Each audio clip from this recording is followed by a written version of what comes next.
5 seconds to go.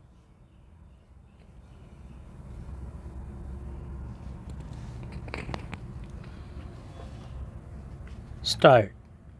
I should therefore, like Parliament, to remember these basic things.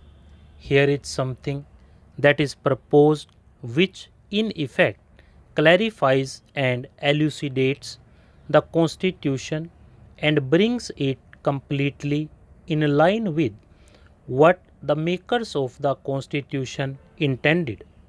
Unfortunately, they did not do so in clear enough language, and therefore the courts have interpreted it differently.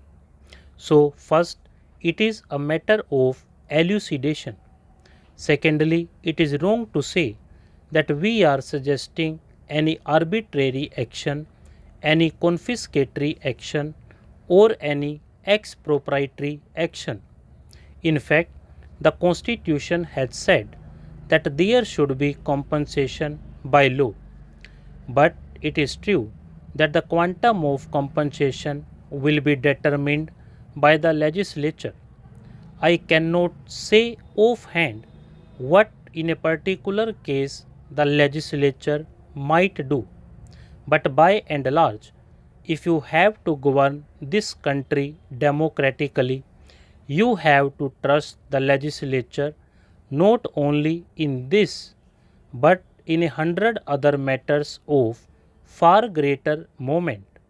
This legislature might decide on some far reaching change affecting perhaps a question of such magnitude as war and peace. Surely the Supreme Court will not decide that. It may decide other questions in ways which directly or indirectly might even affect property. All kinds of decisions may be taken which will have a powerful effect on our social and economic structure and, for example, on planning. But it is the legislature's will that is bound to prevail in such matters. There is no way out of it. It seems to me a basically wrong approach to single out this question of compensation and to take it out of the purview of the legislature in the sense of somebody else revising the legislature's decision. Such a course can be thought of only if you think that property is something semi divine and that the protection of private property is to the largest good of the nation, which hardly anyone today will say obviously. I do not know how I can deal with these fears and apprehensions. There is no remedy for fear except the absence of fear. Today, in the larger world context, nations are afraid, and because they are afraid, they often say and do the wrong things. Things thus get worse. I do not know what we shall do about it in the international sphere. Some people in this country and some outside have all manner of apprehension on this vital issue. In this transitional age, to think in a static way and to imagine that property has exactly the same place in human life as it used to have means that we have stopped thinking. These apprehensions and fears, therefore, appear to me completely unjustified.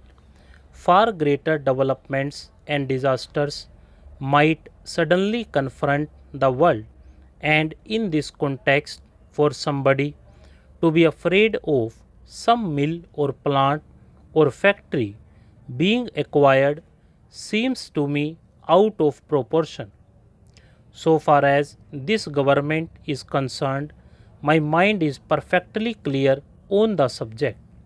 I have no respect for property except perhaps some personal belongings, but I respect the other person's respect for property occasionally.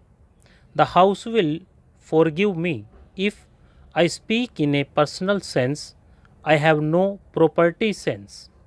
It seems a burden to me to carry property.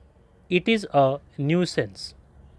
In life's journey, one should be lightly laden. One cannot be tied down to a patch of land or a building. I cannot appreciate this intense attachment to property, but while not appreciating it, I realize and recognize its prevalence. At the same time, I think the proposition that some honorable members on the opposite side advanced about acquisition or confiscation without compensation seems to me basically wrong. I say so from the point of view of the public good, not because I love property, except in particular cases where a person misbehaves and so on. I do not want anything to be acquired except on payment of just compensation. I need not refer to foreign capital here. I am surprised to hear the proposal being put forward repeatedly that we must confiscate or expropriate foreign capital. I cannot imagine anything more thoughtless and unrealistic. It has no relation to reality. No country, where it is socialist or communist or of any other type, can do it except in the thunder of war or revolution when things happen not because of law or policy but because of historical forces. I am quite certain that the Soviet Union will never do it in regard to any foreign capital that may be there. It will not do it because international relations will be affected. No country wants to spoil its international relations or its credit in the world by doing this kind of thing in order to save a few crores or a few millions in financial terms. Soviet Russia, leaving the revolution aside, has had dealings with other countries and it has developed a reputation of always honoring its word, financial word. Other European countries have not done so sometimes, but the Soviet Union has done always. Stop.